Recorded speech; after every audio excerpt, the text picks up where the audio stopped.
the New York culinary scene has a lot of roots in it. Some of the most classic institutions of American gastronomy are there. Chefs who've trained all around the world, have put up roots there. They're some of the biggest names in culinary there. And also the guests as well are very sophisticated, and they have a high demand for not just the culinary world, but also for wines, beverage, and especially service and hospitality.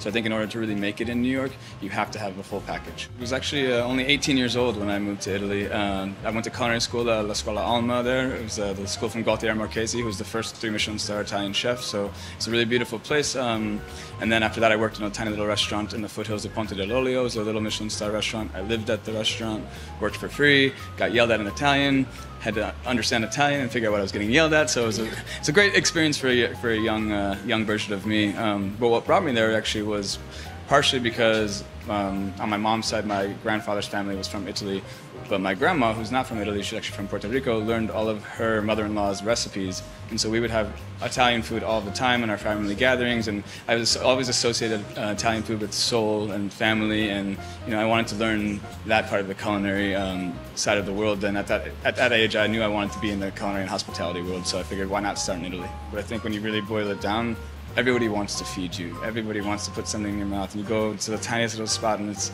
the nonna is cooking, and the son is running the dining room, and she just whatever she wants to cook that day, she feeds. And it does come from the heart. I think it does come from the soul. I like to say that if you take France, Italy, and Spain as like 3 of the original culinary, places in the world, France is the technique, Italy is the soul, and Spain is the passion. And I think that kind of holds true. I think Serbia is up and coming. And it's a heavy hitter. It is a serious game out here. I think I've only been pleasantly surprised once before of how advanced the culinary scene was, and that's when I moved to Australia and Sydney, and I didn't realize what was going on there, and I didn't realize how at the top of the game they were, and I felt the same way when I came to Serbia, and I didn't know what to expect, to be perfectly honest, and I'm blown away, by both the techniques and the curiosity of the chefs and the guests, and the hospitality and the service, and just the warmth and the graciousness that we've been received with is really amazing. And I think that you have some really talented chefs here who are pushing the limits, and I can't wait to see who gets the stars.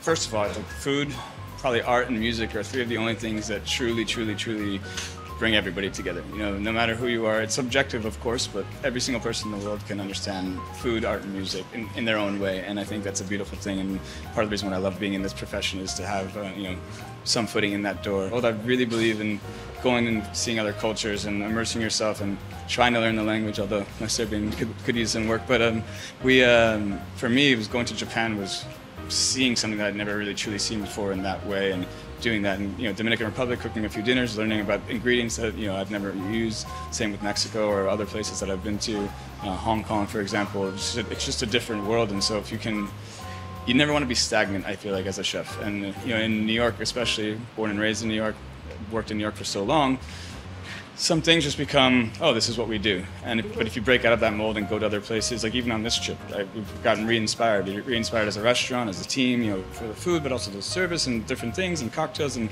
I think you can re-inspire yourself by seeing other cultures. And you pretty much give your life to it. On the personal side, I've given up relationships, family, time, time with friends, things like that, because unless you're truly serious about it, you live at the restaurant. It is what it is to do that. As a young person, I worked as much as you could to learn as much as you could. I tried to work at the best possible restaurants. 3 Michelin stars in New York, 3 Michelin stars in Australia. Whatever it was, just like learn from the best of the best. And then as you grow older and you become more of the mentor, and you become more of the, I feel like now I'm a grandfather, because everyone's so young these days, that you learn that that's still important, but you have to have a little bit of balance in the life, because if you're not on top of your game every single day, mentally and physically, then someday it will fade away. So I think that's what I've really learned, is that low longevity, the marathon, is probably the hardest part, because a Michelin star at the end of the day is a great achievement, but it's the consistency about the restaurant that actually continues that star and continues people coming back as guests and everything like that. So you have to be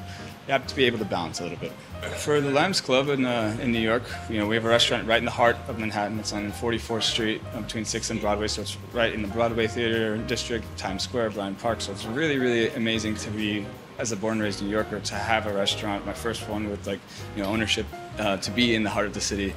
So the vision has to be to become one of the best restaurants in the city. It has to be that. It's all about the team, and it's all about, you know, I find myself now as just to support the team. And people think it's funny that, like, you know, when you're the boss, you're at the top. But I feel it's the opposite. It's like I'm at the bottom, everyone else is, the dishwasher's at the top, right? Because the person who, you know, if one chain or link in the chain breaks, it all comes crumbling down. So, you know, I only have 2 hands.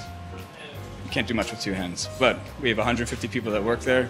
It's 300 hands. We can do a lot with that if they're organized and we are on the same page. And like you said, military, but also with the, you know, ideal of progressing and evolving every day. If I can, I try to play guitar every day. It's like my happy place. It's therapy for me. I feel like blues, rock, whatever it is. I feel like when I get home, give myself 20, 30 minutes, play, and then all of a sudden, breathe, relax. Yeah. And what's interesting is I find myself, the best dishes I've ever created usually happen in my sleep. It may sound weird, but it's just the truth. And I think it's only when you're relaxed and having that true relaxing sleep where your mind can go to that creative place. Like when you don't have stress, when you've lost, you know, the anxiety of the next day or life or bills or whatever it might be, when your mind can just truly relax, it gets creative. And guitar for me brings out that creativity and the relaxation. And I think that's what's the best part about creativity is it's very personal in some ways, and everyone is sort of different. For me, you never know where it's going to come. Maybe you're in a museum and you see a painting and maybe it's monochromatic and you're like, wow, I want to make a dish that's all yellow or all white or whatever it might be. You just see something and then that inspires it. Or maybe you're walking around the park and you see a statue and you're like, oh, that would be an interesting way to sculpt something. Like, how can I mold, you know, something like that. Or maybe it's just eating and you're eating at, for me, I find the most inspiration in eating at casual restaurants, like the hole in the wall, something that just tastes so good. And then it's like, okay, this taste is there. This makes me feel something. I'm emotional right now about this.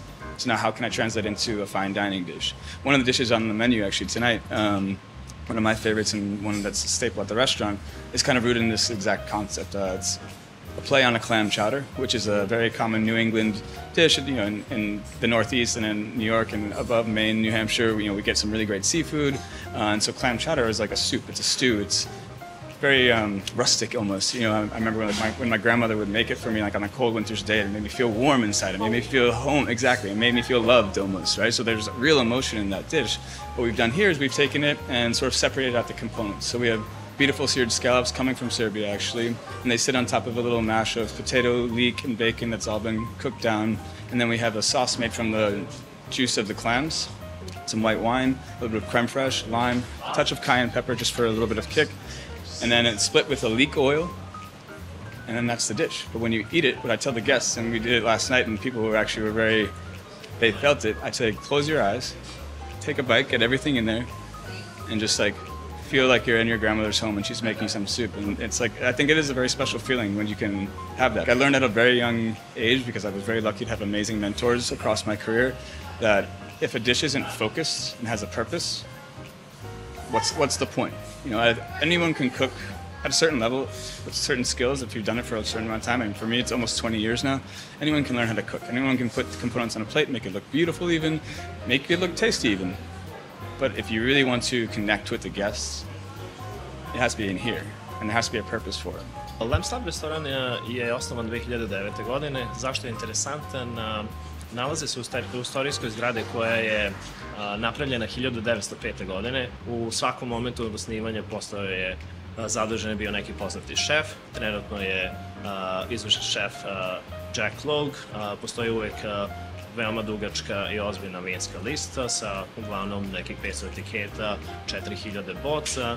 U ovom momentu verovatno najmlađi tim u istoriji restorana su šef Džek, vinski direktor Chris Miller i ja kao generalni menadžer i beverage direktor. Ja sam se priključio slučajno posle 6 godina rada u jednoj restoranskoj grupi da sam bio beverage direktor i asistent korporativnog direktora. Jedna porodična firma u stvari koja je posluje u Njujorku 45 godina. Upoznali smo se i prepoznali potencijal restorana i dobili slobodu od vlasnika da uradimo neke inovativne stvari. Tako da u poslednjih 12 meseci onako dosta pažnje, dosta kritičara dolazi, ozbiljnih glumaca. mogu bi sa slobodom da kažem da je verovatno najbolji restoran u tom delu grada, naročito za ljude koji idu na Broadway u pozorište. Ja sam započeo tamo karijeru kao glavni somelijer i direktor usluge, ali posle 6 meseci sam preuzeo poziciju generalnog menadžera. U poslednjih par godina sam video da je scena sazrela u Beogradu, da postoji mnogo strasti, da svake godine ponuda je sva bolja i ozbiljnija, dosta je naših ljudi i mojih nekih poslanika se vratilo i jednostavno se stvara moment da je ovo jedan od najdinamičnijih gradova u celoj Evropi za ugostiteljstvo. Mi kad smo polako počeli da najavljujemo šta će se služiti, ostrige su bile onako upitne, ali hteli smo malo, znamo šta se ovde jede, ali hteli smo zaista da predstavimo naš restoran kakav jeste i da ljudi vide jednostavno šta je trenutno popularno u restoranima takvog kalibra u Njujorku.